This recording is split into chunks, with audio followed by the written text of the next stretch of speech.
Welcome back to Pick Up the Pace podcast. You're with your man Magic and Araru.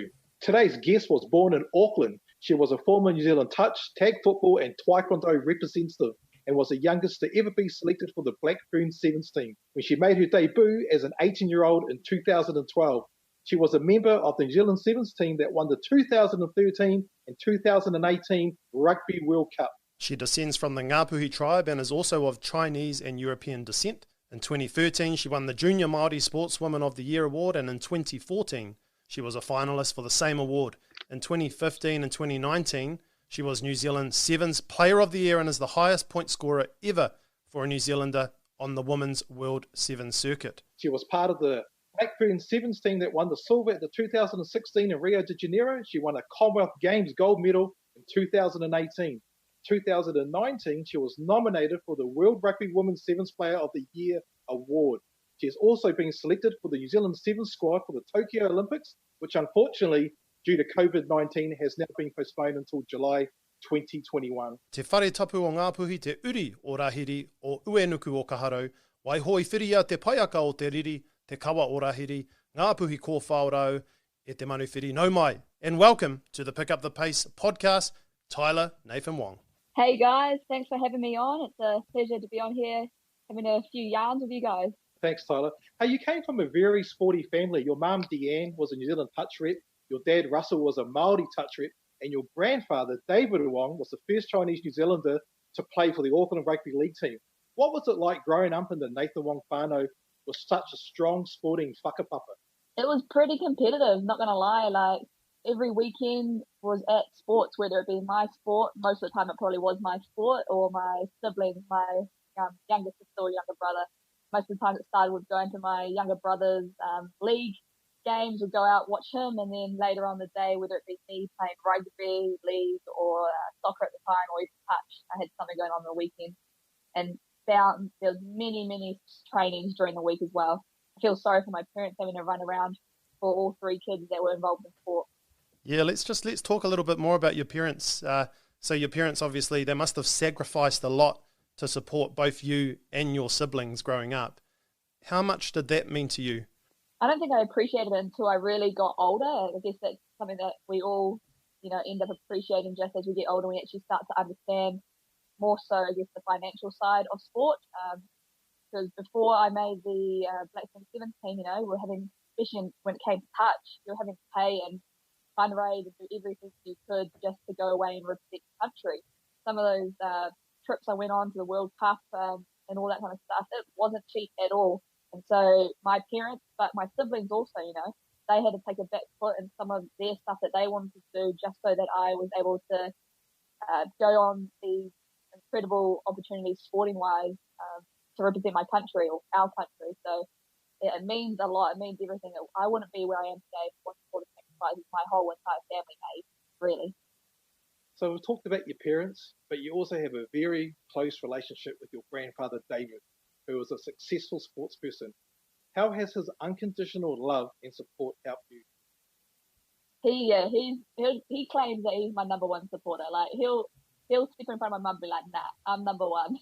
He says he's everything from my number one supporter, my cook. He'll claim that he'll be like, when I go home, obviously younger, used to live with my parents, don't live with them now.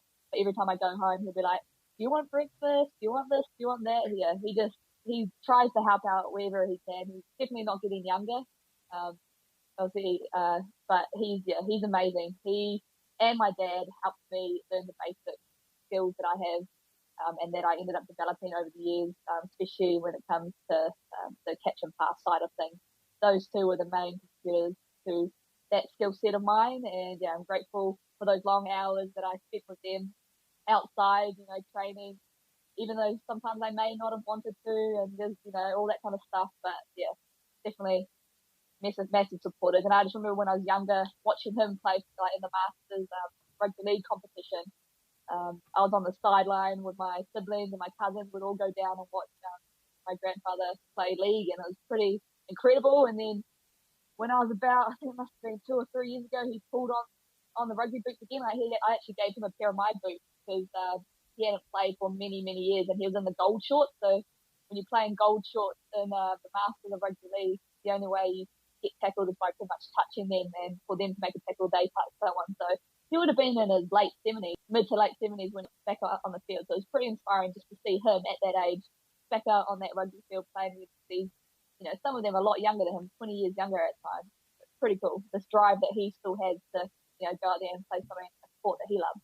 Hey, you mentioned your siblings before. So your sister, she, and brother David are also very sporty, and they've played touch for the Auckland rep side as well. They've publicly said that you have been an inspirational big sister. What type of role model do you aspire to be to your siblings and others around you? Just someone that, I guess never gives up, especially when times are hard or when things may not be going your way, or there can be roadblocks, whether it be injury or just selection-wise, if we're talking about sport. But for me, it was just about showing them that anything's possible. When I was growing up younger, I definitely did not make teams because coaches thought I was either too small or not big enough for something. And for me, that could have been something that stopped me from doing my goals. But I used that as just that negative change into a positive and used it as motivation. So for me, for my siblings, I just wanted to show them that, anything's possible if you put your mind to it and you're willing to work hard for it, because it doesn't come easy. And where I am today definitely wasn't an easy road to get there. And so for anyone, especially my siblings, just wanted to show them that. Probably one of the main there. You have Māori and Chinese heritage. Some of the important values and customs from these cultures that you carry with you today. Oh gosh, yeah, I'm a bit of a mix actually. Yeah, obviously being Chinese and Māori. So my Chinese side, we obviously follow like the Chinese New Year and all that kind of stuff, which is pretty close to me and everything. And we're part of, my family's a part of what's called the Kwong Chu Club. So it's my great grandfather. He was a founding member, and it's made up of all the descendants. There's about 7 of them that founded this club, and it's the descendants of those families that come together throughout the year and celebrate Chinese New Year, Christmas, all the kind of the special times on the Chinese calendar. Pretty much we all come together, and it's pretty awesome to see all the different generations together. And those are all members, the 7 founding members are from my village back in China that immigrated here to New Zealand. So it's pretty special. And then on my Māori side, it's actually maybe a year ago, actually, I think, for the first time since I was probably under 5, that we actually came back up north, back to our family marae, my sister and my dad. My dad, unfortunately, doesn't have that strong connection to his Māori heritage. So that growing up, we didn't actually have much of that. And that's something that, I've been looking into as I've gotten older to really understand where I come from and where that side of my family comes from. And so to be able to, obviously go back to our family marae and see where we're from and all that kind of stuff was pretty special. And it's something I want to get into more. I know bits and pieces when it comes to the language, both Chinese and Māori, but something that I want to dive into more, especially probably after my main studies are finished. At the moment, still studying towards my Bachelor of Sport and Exercise Science. Been doing that for a very long time. Obviously been part-time student, and so I think once that's over, I think my main goal will be looking into more of my culture, my heritage, and the language on both sides. Cool. Hey, when we were reading up about you, we read that your family motto is deeds, not words. What does this mean to you, Tyla? It's similar to, I guess, the saying like actions speak louder than words. So for me, you can talk as much as you want. You can say you're going to do something, but if you don't follow up with the actions, it's almost hollow. It's pointless type thing. So instead of saying something, I just want to lead through my actions. And then I guess that's kind of what also I wanted to do for my siblings growing up. And whenever I'm in a sporting team, just really go out there and show to people and lead through my actions, lead through my deeds of what it is to be where I am and how I got to where I am today. And every time I go out on that field, I leave it all out on the field and give it my all. And it doesn't matter, but even my study, all that kind of stuff. Everywhere in life is that motto kind of follows me and my family. At a very young age, your first sport was rugby league, and you played for Newland Stags and Ponsonby. Your first rugby game was in a tournament at Blockhouse Bay Primary School, but by all accounts, You were the only girl on the team and you played in bare feet. What was it like being the only girl in the team? It was not too bad actually. Like obviously, girls playing rugby or even league back then, it wasn't really common at all. And so I grew up with a whole lot of boy cousins, so I was almost the only girl for a long time. So I didn't see it as anything new. I was like, sweet as I get to go out there. Like when I played league, I was playing with one of my cousins, and my dad and uncle were coaching. It was just, yeah, it was ordinary for me. It was, what I was used to. But I guess to other people, that probably wasn't as a common trend going around. So being the only girl, you obviously had a few looks here or there and all that kind of stuff. And I think got to intermediate at one point, trial for the league team, but then by the end of it, they said that I wasn't even allowed to play because obviously it's a boys only team. So I was pretty gutted when that came to it, but you just got to keep going and pushing no matter what gets put in your way, really. So after that, you then attended Blockhouse Bay Intermediate School and Linfield College. So during those years, you played multiple sports, but the one thing you've stated you liked the most was Taekwondo. So you won a national title there as a 13-year-old. Is this where you got your confidence and self-belief from? It's a pretty incredible, like I love Taekwondo. I still wish I could do it to this day just because the thrill and the discipline and everything I got from that sport. Like majority of the sports I've played growing up have been team sports, except for swimming and tennis. I think it was when I was quite younger. But yeah, so everything else was team sports. So I was used to that team environment. But then going back to an individual sport at like 13, around that age, you learn that yes, you have to then, it's only you. You don't have anyone else to rely on at all. It's you. You're the only one out there on that floor competing, whether it be doing your patterns to grade to the next bout, or whether you're in competition and you're fighting your opponent. No one else is out there going to help you. It's 100% only you. So yeah, definitely learned discipline, because obviously any martial art you learn discipline when it comes to that, and it definitely helped my flexibility and being able to kick. And I think that then translated it also into my rugby as well, just being able to generate power, from a small standing position and being able to come through with a kick. So I think that definitely helped my goal kicking and conversion kicking as well, restarts too. So yeah, I think that sport, I still wish I could get out there. Sometimes I just look back at some of the fights that I had and just the excitement, and like it's just something completely different to anything I've done before. It's you and this opponent going head to head, kicking each other in the body and the head, just to get points. It's such a thrill. Not for everyone, but it was pretty exciting and I loved it. And it was because of my cousins yet again that I actually ended up jumping in and doing that sport. And when I started it, I loved it so much that I was going to fully commit. And that was one of the ways that because as a kid, I've always dreamed of going to the Olympics. And that was my first real proper opportunity to actually potentially make it. And that was obviously before Rugby Sevens got announced and before I took that pathway.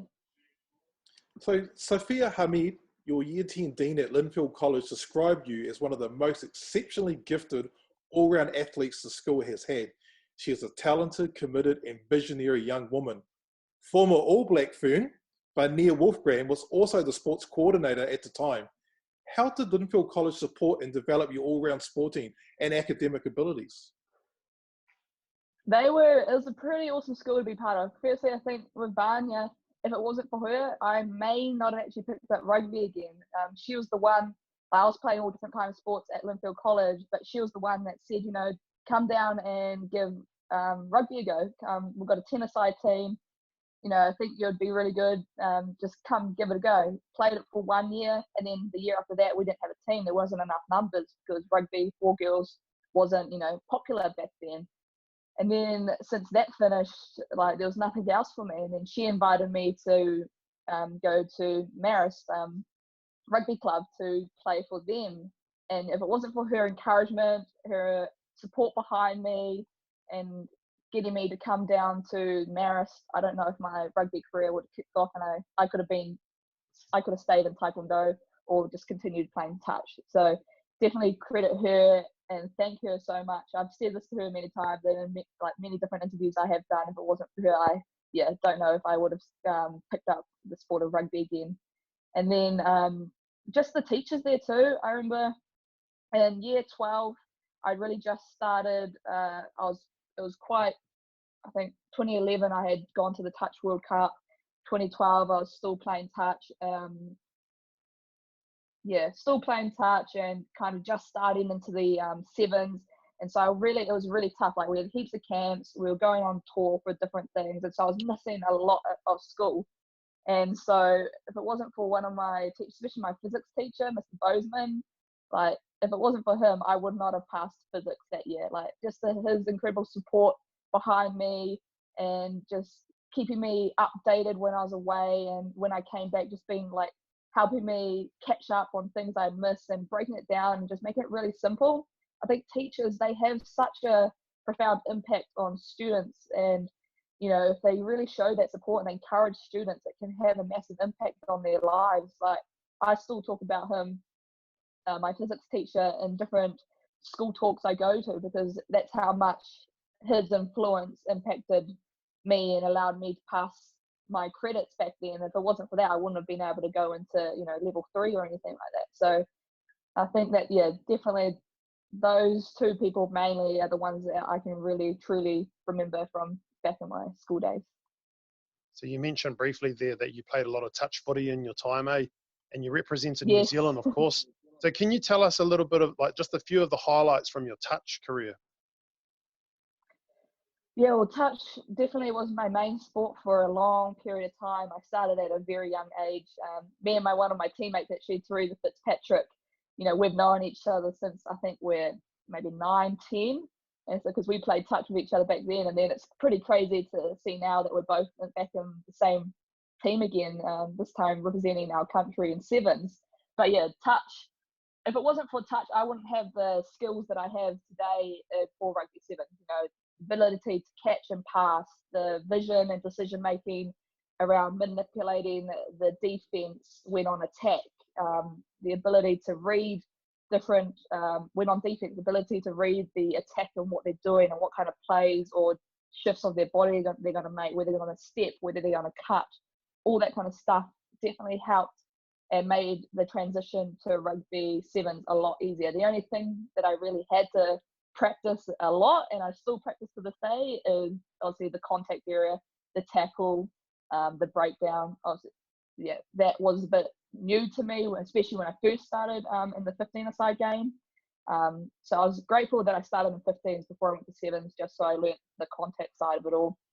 But that was probably the biggest challenge, and still is, obviously, being a lot smaller rugby player compared to some of my teammates and some of the athletes and rugby players that I come up against on the World Series. But yeah, touch. My most fondest memory was definitely going to that the World Cup. I think it was in 2011 in Edinburgh, Scotland. My dad flew over, as well as my auntie, and my auntie's partner. He was also playing in one of the Masters teams, and so it was pretty incredible to have the whole family there watching me play. And that was my real first big international trip, other than Australia, really. Going over there, it was pretty amazing. I was only 16, just turned 16, I think, at the time. So playing in the open women's team, and I remember we just lost to Australia in that final. Yet again, Australia ruled the touch scene, eh? Definitely. Hey, so in 2012, you made your debut for the Black Ferns Sevens team, and you became the youngest ever player at 18 years old. The same year, they introduced the World Seven Series. What do you remember about your first game in the black jersey? Man, I remember it so vividly. It was such an incredible experience. I'm playing alongside girls that I have looked up to and still look up to this day, and they've become very, very close friends of mine, the likes of Brianna, Manuel, Linda Tunu. These are pretty legendary players in the women's side of rugby, and so to be able to play alongside those girls, I was just shell shocked for a bit. I was just like, wow, I'm playing alongside these incredible players. And then the first time I got my jersey, it was actually quite funny. These jerseys, so where our jerseys are now is amazing, but where it started, they weren't the greatest, not gonna lie. They were like youth, boys' youth sizes.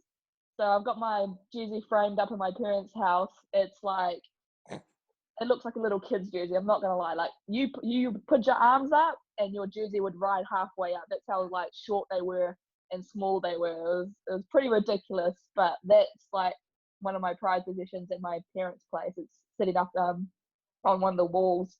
And I remember running out my very first time in the jersey, knowing that I've got my family's name on the back, but also the number that I got to play in, the number 7. Like that's my favorite number. That's my family's like favorite number. It's the jersey number my grandfather played in, and so it holds a special place in our family. So when I got gifted and presented that number, I was just like blown away first of all, and then putting it on and running out on that field. My very first game was against Tonga, and I was on the bench, and I think we was into the second half. I remember coming on just filled with so much energy, so much excitement.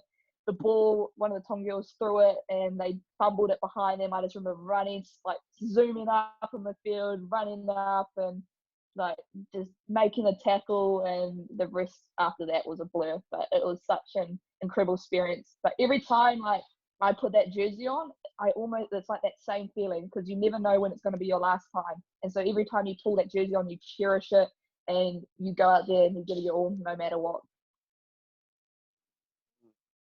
In 2013, you were a part of the team that won the first World Sevens Series and the Sevens World Cup in Russia. And you turned 19 the day after the team had won the World Cup. Can you talk us through that amazing first season you had, the black jersey?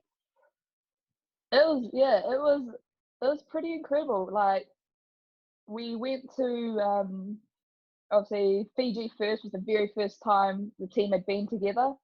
And so we went there and we ended up winning that. We beat Australia in the final, and that was to qualify for the World Cup. And we hadn't had a team since the 2000, like there wasn't a New Zealand Women's Sevens team since I think the 2009 World Cup, where Australia actually beat us.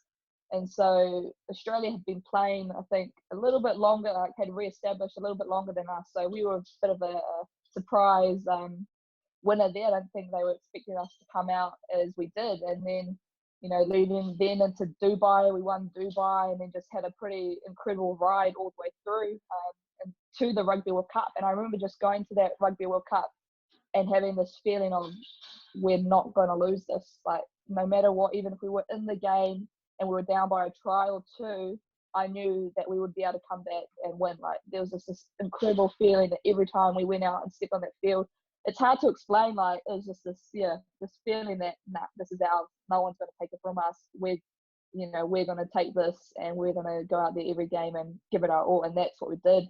And I remember that final, especially, like it had been beautiful. Like in Russia. First of all, who expects to go to Russia to play a Rugby World Cup in Russia? Like you don't expect that, first of all. And then secondly, you know, beautiful weather. It was about mid-30s, I'd say. Like it was smoking hot. And so the weather was amazing the entire time we were playing. And then the final, out of nowhere, this crazy weather turned up and it just bucketed down, like big fat droplets of rain. The field turned into like swamp. Like it was just so muddy. I remember getting on, I think it was in that second half, start of the second half, went to do a restart, went to drop kick it, and the ball just splattered in the ground, and it ended up just being like this ugly grubber across the field. But it was so incredible. Like every moment I remember getting, you know, this line out, getting the ball, fumbling on the ground, popping it up to one of my teammates, and then I think it was Kayla scored in the corner. We played Canada, and yeah, it was pouring down. We were used to training in the rain, you know, obviously being from New Zealand where you get 4 seasons in one day. So it was just like we were in our backyard playing some footy with, you know, our sisters and going hard. And it was a pretty incredible experience. And when I remember that final moment, the ball got kicked back down the field. I don't know what the Canadian girl was thinking. Really, the time was up. They needed the ball to actually go and score, but she kicked it. I pick the ball up, all my teammates, like the hooter goes, all my teammates are yelling, kick it out. I just get it and I just thump it out of the field, and then this massive smile because we had won the World Cup. And for some of our girls, they had been there in 2009, so it was that awesome, sweet taste of, yes, we've finally achieved a Rugby Sevens World Cup. And so you've been part of the Black Ferns Sevens, who have now won 5 World Seven Series titles in a row. But winning the 2014 Guangzhou Sevens tournament was a highlight for you and your whānau, which you touched on before. Why is Guangzhou so special to you? So that is where my family is from in China. So that's where we originate from, is Guangzhou, and obviously one of the villages obviously further out. And so to be like, I've always wanted to go back to China. So to be able to go back and to play rugby there, it was just the special feeling. And then to win on that soil too was pretty amazing. I still haven't had the opportunity yet to go back to where my family's village, but that's something I do have planned or want to plan properly in the future, just to really see where my family's gone, because now my entire family is based in New Zealand. But yeah, it was a pretty cool moment. And then just to practice, some of the different words I had learned, and just to talk and associate with some of the Chinese girls too from the China team. It was a pretty special moment. So you're a part of the team that won a silver medal at the 2016 Rio Olympics. Our recent guests on our show, Steve Hansen and Jamie Joseph, have both said that you learn more from your losses than you do from your wins. So having missed out on the gold medal, what did the team learn from that loss? Yeah, that moment, it still lives with you even to this day. 4 years later, you think about it, it takes you right back to that moment where I think we just fell short. But I think it was 7 points. Like it was pretty close. But as you said, yeah, you do learn from those losses, especially ones like that. And even like it's something that we learned. First of all, you can never. You never want to put the game in the ref's hands. You want to do everything you can to be able to control the game. And it's about controlling the controllables. A ref, the opposition, even winning itself is uncontrollable. So for us, it's the only thing we can control as rugby players, as athletes, is the amount of effort that we put in personally as a team, and also individually, and how we focus on our performance.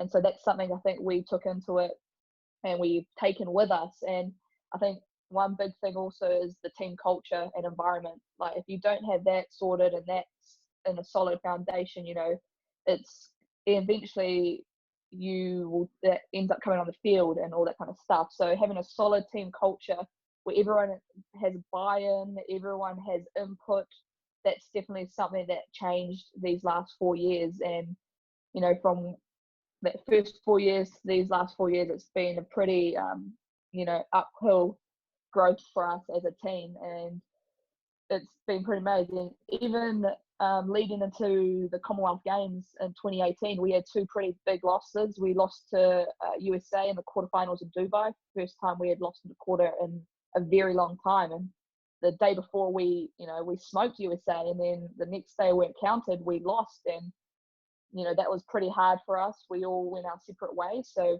from that, we learned, the best thing is to come together as a team, to really talk about it, not just to go off and be on our own, but to reunite together as a squad. And, at the end of the day, it's no one individual's fault. You have an entire 40 minutes, if not longer, to go out there and to stamp the mark as a team. Yes, one moment could make someone could score a try, but what did you do the first 13 minutes of the game before that happened, And so that's one thing we learned there. And then we had a massive loss in the Sydney Sevens to Australia. In the final, we got smoked, I think 30-something nil. We didn't even score a try. And one of those ones is like, the difference though between that game and the game against USA, we felt like we lost that game against the USA, whereas the game against Australia, we felt that they were just better than us on the day. So it's that difference, knowing the difference between those 2 losses. But then knowing that, you know, okay, we've got to go back and have a look at our game plan and different things and all that kind of stuff. So I think the biggest thing is after any loss, you know, is just coming together as that team, not from letting it fracture you and not letting it build up resent or anything like that. It's just coming together as a team and knowing that, you know, that's only one moment, but that one moment can help you and lead you to, you know, future wins. And that's what it did. We ended up performing really, really well and winning in 2018. And if it wasn't for those 2 losses, I don't know if we would have gone back and looked at our game plan. And if it wasn't, or even just how we were interacting as a team post the loss, because we hadn't, you know, we don't really, you know, it's pretty grateful to be part of this team. We don't lose that much. So that was pretty special. And I think we continue to, you know, learn from those moments and go back and revisit those moments to see if we can pick up anything else that we can then put into where we are today. So in 2018, you had after the disappointing Rio Olympics result, so you won the Commonwealth Games gold medal and another Sevens World Cup, which you just mentioned. Why do you think that 2018 team was so successful? Gosh, I think like I said, like we had such an incredible team culture, and we still do to this day. And that was when our head coach Alan Bunting took over after the Rio 2016 Olympics.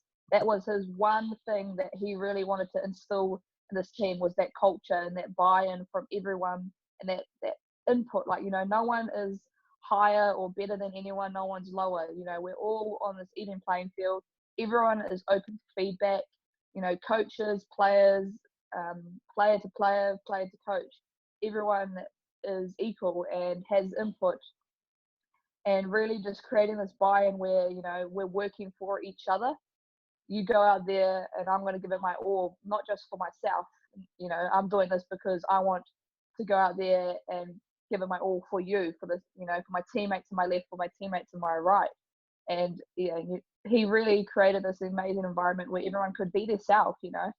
No player in our team is the same. Everyone is completely unique and completely different. And we didn't want to create this thing where we all had to be, you know, the same as someone else, you know, because at the end of the day, no, you know, you are you and you're in this team for a reason and you've been picked for this reason. You're not like this person, you know. So all our wingers are different.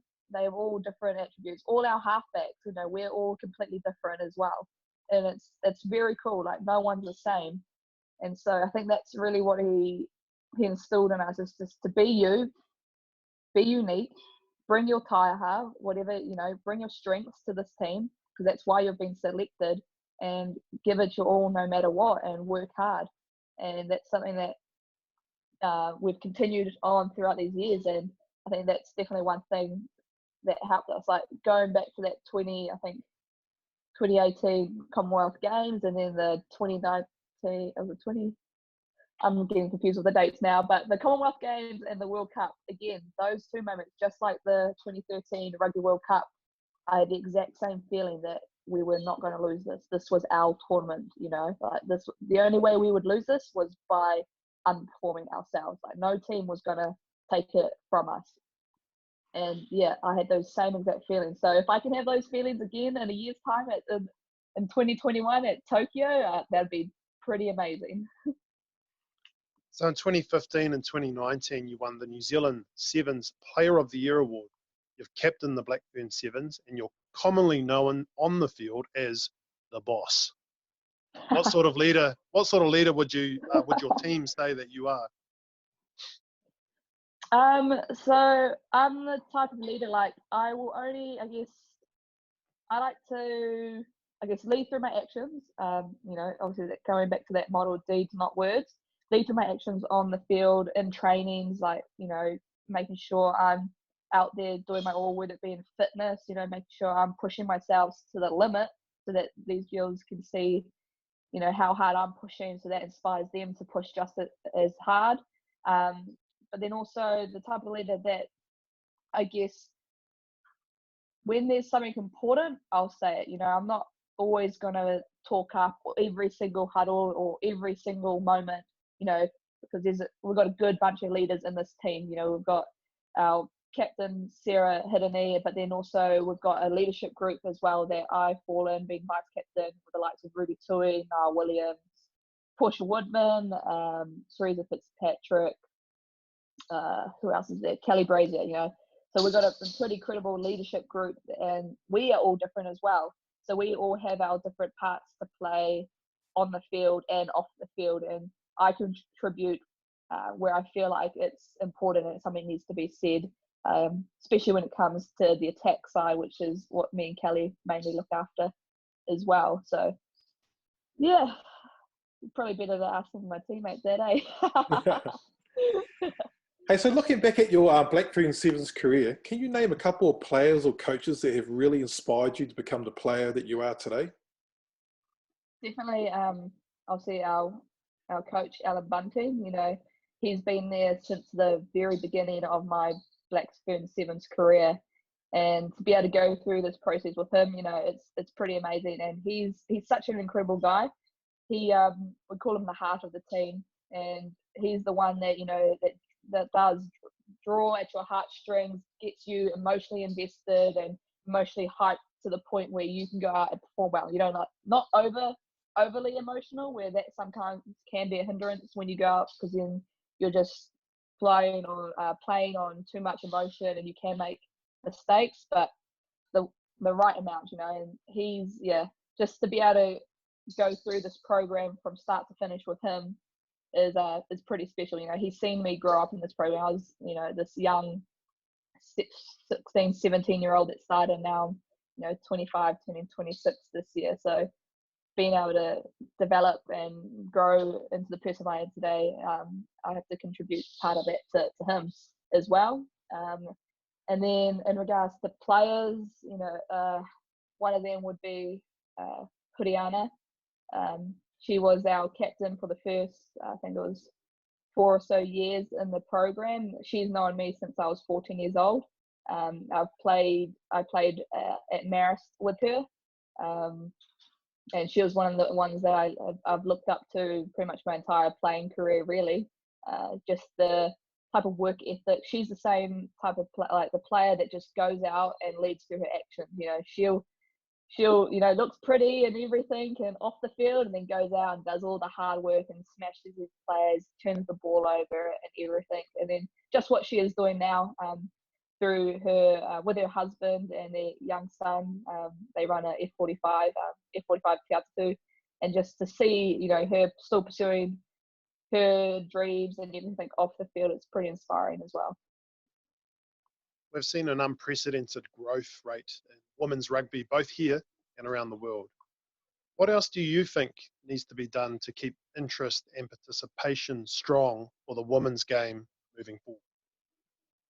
Yeah, the women's game is exploding. I think one of them would have definitely been since the 2016 Olympics, you know, when our games were broadcasted to the world. I remember there were celebrities chiming in, just commenting about how epic women's rugby was, you know, to see the women playing the same sport as the men, doing the exact same thing, the exact same minutes, smashing each other, running around each other, all this agility, the skill and everything. So I think just getting the game out and televised and continue to broadcast it to the world, because, you know, you see it and then you can believe it and you want to then do it. And that's, I think, you know, for these young ones, if they can see these incredible female rugby players and athletes, you know, out on the field, but then if they can meet them in everyday life too and see that they're just a normal person as well, it's just, yeah, that human side of it all, I think, is important as just as much as the rugby side.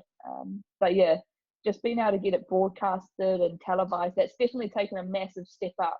Like our games now are finally all on Sky TV, whereas previous years, you know, our families were trying everything they could to try and find an online streaming site just to be able to watch our games.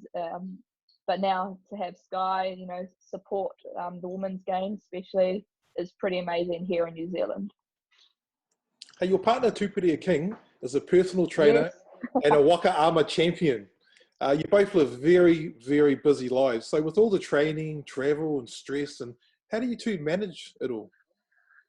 I'm not going to lie, it's pretty good being in lockdown at the moment, because we would definitely not have spent this much time with each other at all. I think we were talking about it a few days or maybe last week, that if we were, in normal life and none of this craziness had gone on, I maybe would have seen him a max 5 days this last month, I think it would have been.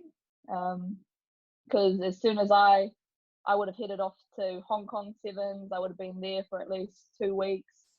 I would have came back for, I think, a week, but I would have been based down in Tauranga, whereas he's based in Auckland.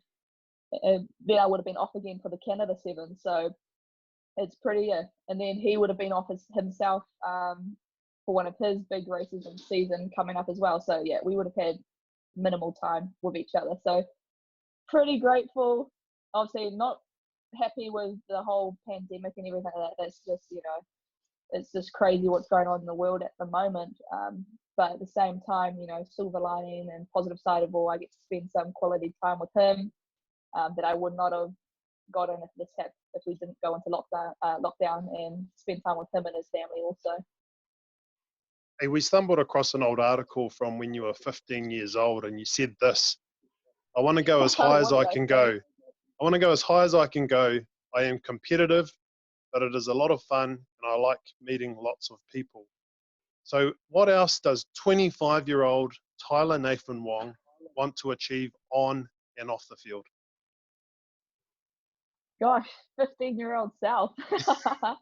I pretty much feel that exact same way though, really. Like, I still want to continue in the sport of rugby sevens. It's amazing. I get to travel the world with some amazing people, lifelong friends, sisters, as we say, and play a sport I love, and get to do this day in, day out. Like, it's not easy at all. It's definitely tough, and you definitely have to sacrifice a lot. As a lot of time with family, and you don't get to go to these special and important moments with them, whether it be families, weddings, anniversaries, all that kind of stuff. Even at times, when a loved one does pass away, you can't make it back in time to celebrate their life.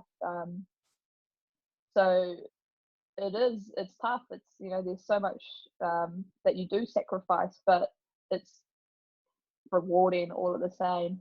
And if I can continue where I am, continue, pursuing this dream, continue as long as, like, what I've said is, I will continue the sport as long as I love it, and as long as my body allows me to.